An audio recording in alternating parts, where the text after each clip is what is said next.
Since Russian forces invaded in late February, Ukrainian volunteers have mounted a desperate campaign to keep their nuclear materials safe. On March 2nd, civilians blockaded a road leading up to Europe's largest nuclear power plant. A nuclear bomb would be catastrophic. But destabilizing the kind of waste stored at Chernobyl and Ukraine's 4 other nuclear plants could create a widespread environmental disaster.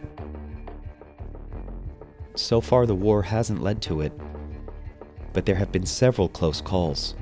What was in Chernobyl, it can be again. Russian forces fired on buildings holding nuclear fuel and forced plant support staff to work at gunpoint for weeks on end. Ukraine shared a video that they claim shows proof Russians dug trenches in the most contaminated areas surrounding the Chernobyl plant. Soldiers occupied it for a month before handing control back to Ukraine. Tired and stressed out personnel that are operating those kind of facilities. That's basically what brought us the Chernobyl incident in the first place. There's more than 250,000 metric tons of radioactive waste all over the world. What happens if one of these places gets hit with a stray missile, or, like in Fukushima, a massive tidal wave? We took a closer look at sites in Ukraine to better understand one of the most dangerous types of worldwide waste.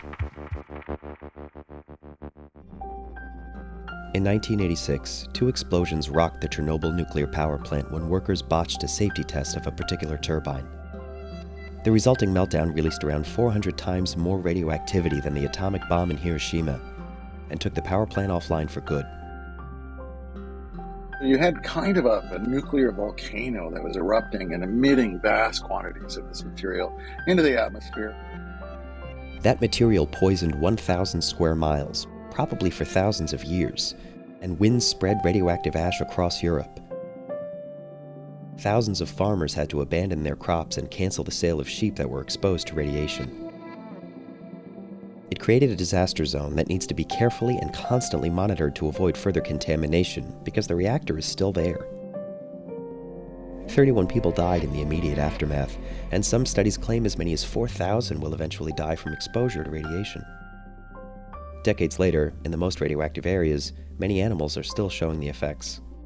And we've seen increased rates of cataract in the eyes. We've seen increased rates of tumors on the bodies of birds and rodents. And to this day, the plant employs thousands of people who risk exposure to radiation so they can monitor and do damage control 24/7.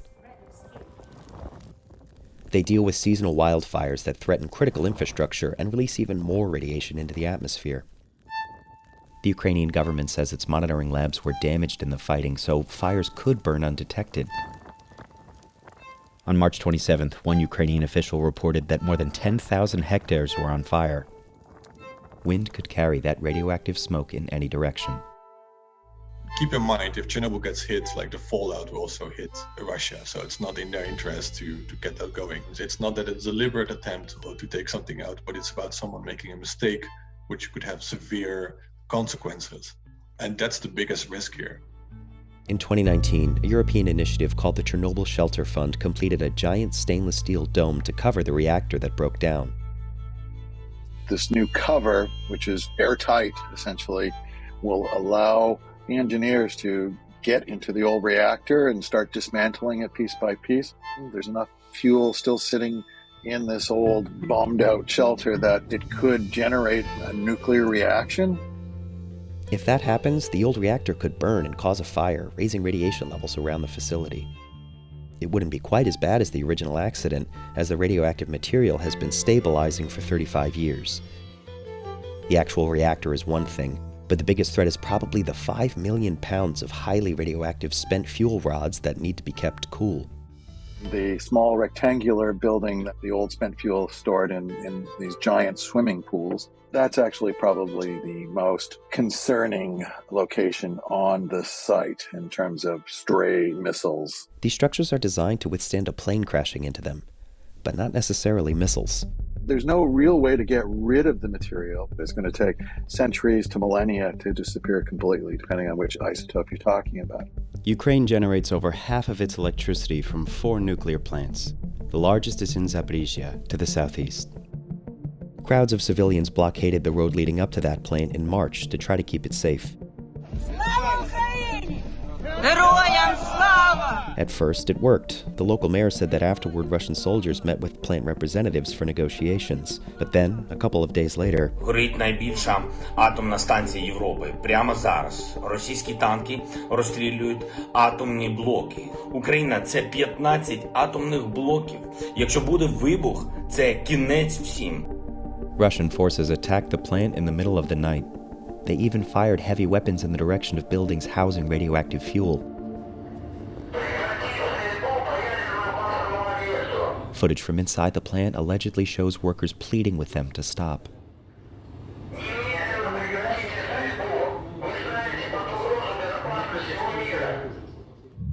It's got 6 reactors, it's got huge amounts of radioactive waste stored in the open air outside. These sites being taken over militarily, it's an extraordinary thing to see, and it's something that the international community doesn't seem particularly well equipped to deal with. Experts say taking over the plant could be a strategic move. Controlling those kind of power plants also controls power of half of the countries. That gives you enormous leverage when you're controlling an area or in case of negotiations. A week after the invasion started, Russian energy officials claimed control over this second plant. There are at least 440 reactors across the world, and because they need a constant supply of cool water, many of them are located dangerously close to coastal areas. But radioactive waste is everywhere. Globally, there's more than 1,200 times the amount of radioactive waste there is at Chernobyl. While some countries have designated nuclear trash cans like Yucca Mountain in Nevada, these areas usually only store low-level radioactive waste. The abandoned community of Hanford, Washington, is home to 56 million gallons of radioactive waste from a nuclear production site that was decommissioned in 1989. Now, nuclear waste from Hanford is seeping into the water and soil in rural Washington. As far as nuclear accidents go, humanity has been extremely lucky so far. The 2011 explosion in Fukushima, Japan could have been much, much worse. If the accident had happened at any other time of the year, probably, the radioactivity would have had a much bigger impact on terrestrial systems. It could have been going towards Tokyo. If the radioactivity had blown inland, it could have forced the evacuation of over 35 million people and rendered some areas uninhabitable for a long time.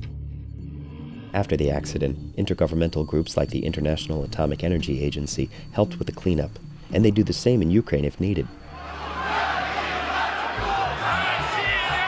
In 2016, 2 years after Russia annexed Crimea, the UN passed a resolution introduced by Ukraine on protecting the environment during armed conflicts.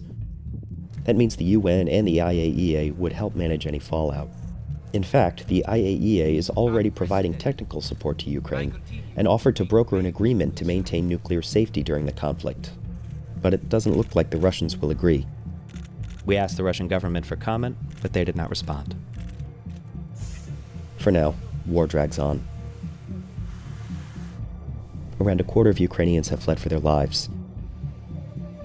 If they return, the question is, what kind of landscape will they come back to?